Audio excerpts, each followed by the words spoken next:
everybody, DeathsStalker here. So I am heading to the Haida for the World of Warships Ships Ahoy event. Hopefully I'm early enough to get a decent parking spot. We shall see.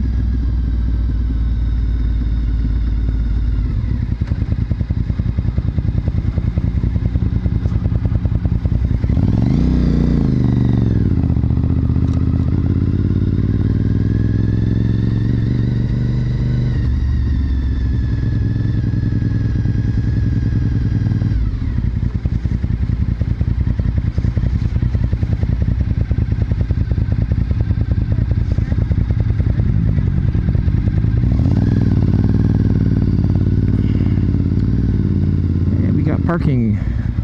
Oh, perfect. And where are you going? Okay. Well, I'm going to go park up here.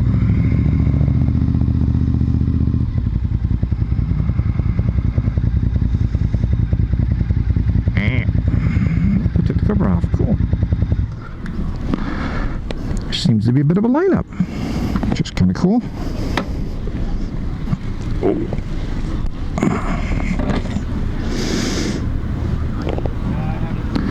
And here's the Haida.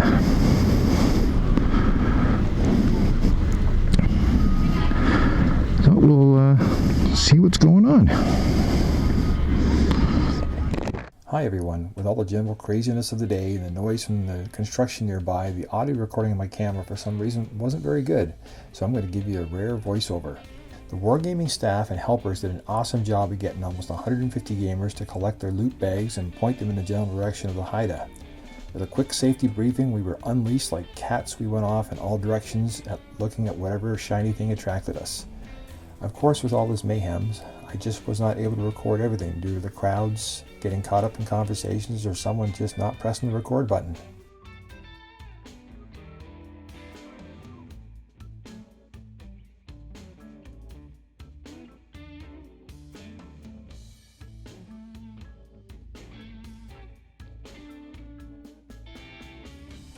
I'm stopping by here, the transmitting station.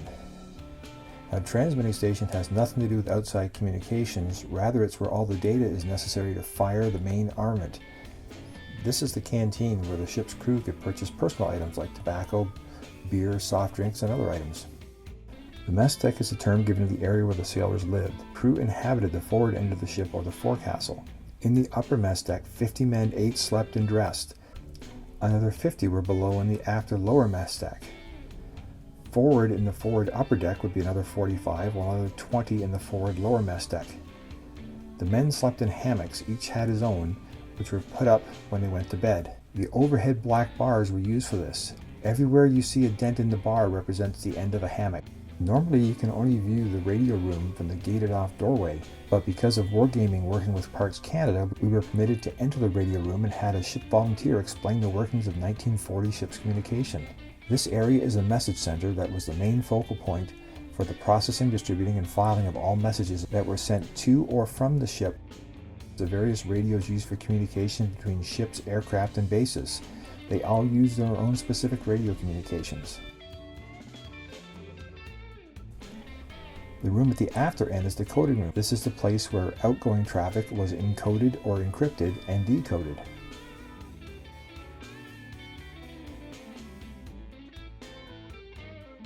It was all pretty amazing to see, but I did notice one piece of not period correct device in the room.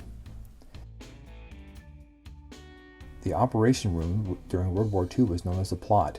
There was one plot table under an opening in the deck head. There was a magnifying lens mounted in the opening, and at night the officers on the bridge could easily watch the plot from the bridge above. With the 1949-50 refit came the introduction of radar. The chart house is where the navigational officer did the majority of his work. These drawers contained rolls of charts for regions of the world where the ship was operating, as well as other areas where the ship might be diverted to on short notice. The sonar control room contained all the equipment and indicators for the various sonar sets carried on the ship.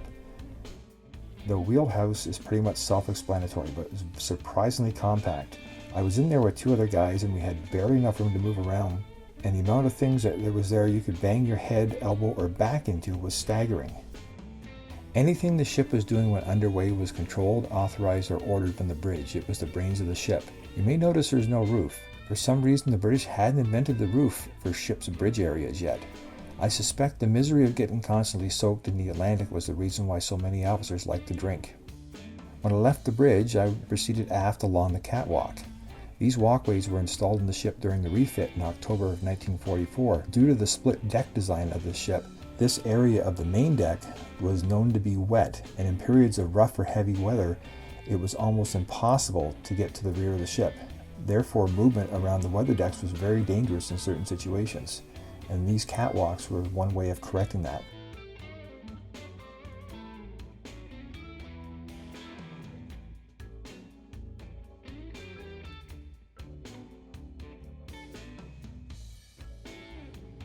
The 3-inch 50 caliber radar-directed gun was installed in the Haida in the 1949-50 refit. From this other view, you can actually see the radar set at the front of the gun. Here you can see the engineering officer's cabin. He had all the engineering and electrical drawings for the entire ship here. The coxswain office is where the seamen's branch, where watchkeeping, etc. was controlled, and it's also where mail was sorted and sent from.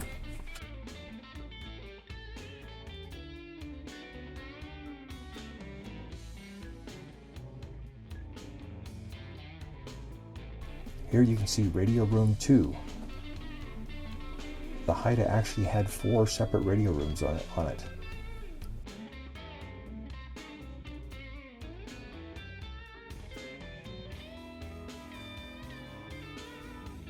Next to Radio Room 2 is the aft 50 kVA motor alternator room. This provides electrical power to the ship.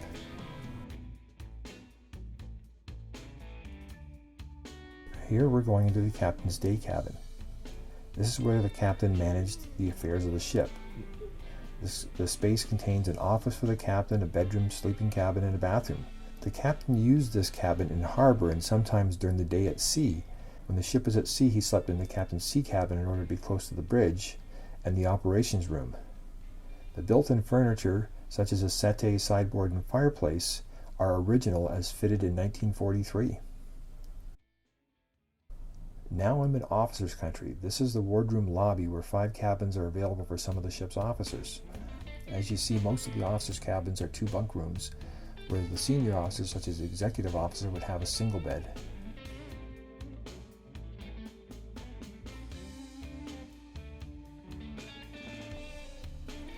The wardroom can show you the difference between lifestyles between the enlisted and the officers. The wardroom was the home for the ship's officers. They took their meals here, and it was also a social and recreational area. And of course, there's always a picture of the Queen, but during World War II it would have been the King.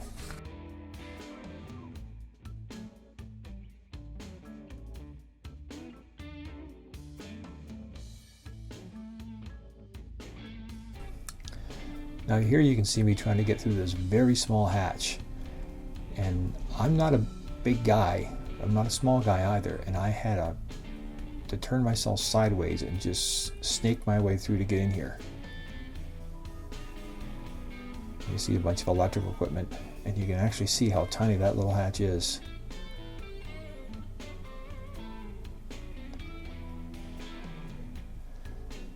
Now for some reason I didn't bother to actually see what this room is, but obviously it is some place where people can relax and eat.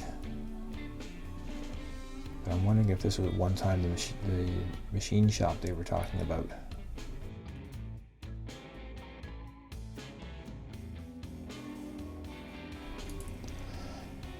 Now I'm down in the engine room.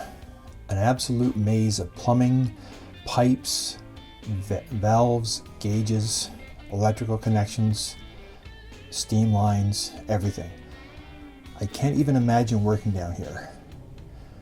Now you have to realize this is very well lit because we're using modern LED lighting in here. And the engine room is actually pretty clean.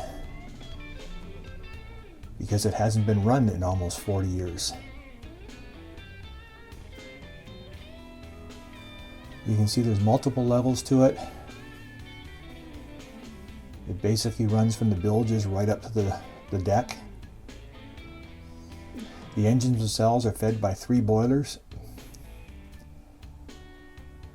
And what I found really difficult was actually getting around on these upper level catwalks. They are probably only about 18 to 24 inches wide. And they have a lot of items that are projecting into the catwalk area. And you can see by the shakiness of the camera, I'm actually having to edge my way around stuff.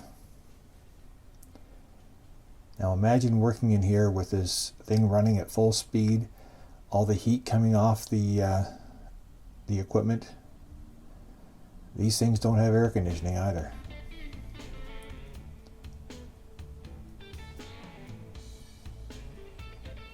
It's just an absolute maze of plumbing. I can't even imagine being in here in 30 or 40 foot seas with this ship rocking and rolling all over the place and trying not to get hurt or burned.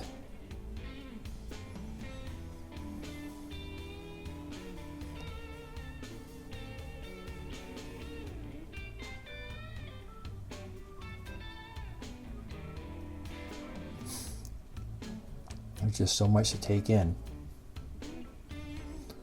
The access actually from the deck is actually a very narrow staircase that comes down, very steep, perhaps maybe a 30-inch diameter hatch.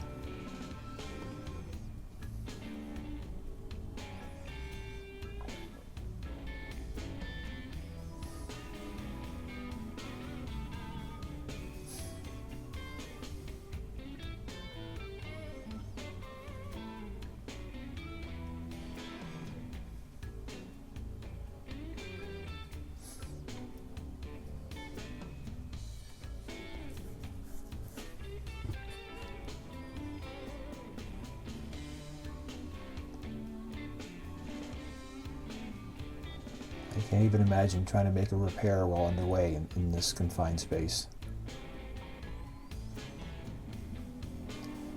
And you can see everything's being kind of jerky here is because I'm trying to come through this little access corridor and my jacket and backpack are getting hung up on stuff that are sticking out.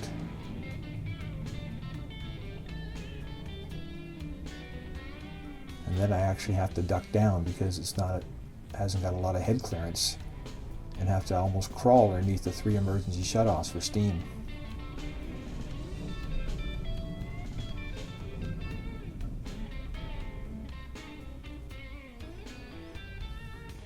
So after the engine room, I made my way to the Wargaming Q&A. I missed a good portion of it, but I managed to listen to a few questions and the responses, and I managed to ask a few myself as we were making our way to the prize draw. When we got down the dock for the prize draw, there was some silence from the construction site, so you can actually hear Femme in all her glory.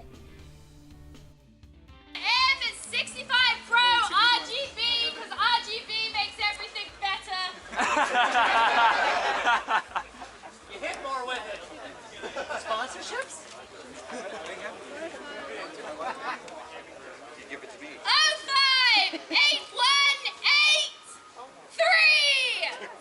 What number are you?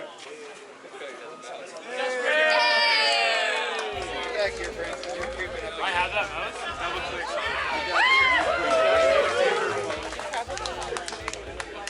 So guys, you have about another 45 minutes to finish off your scavenger hunt on the ship.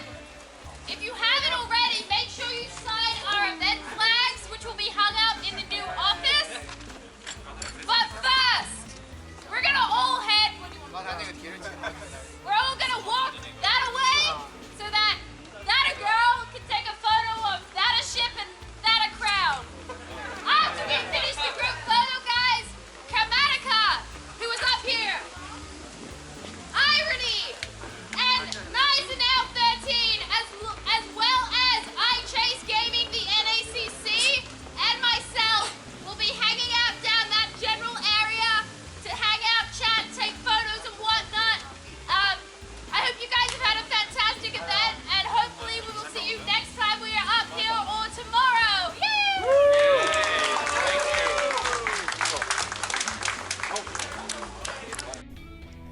We were then sent down for our group picture just in time for the nearby construction crew to begin driving pylons into the dock reconstruction. If you remember Chieftain's video about the history of the Haida, and he was recording on the day they began demolition of this dock area, it was deja vu.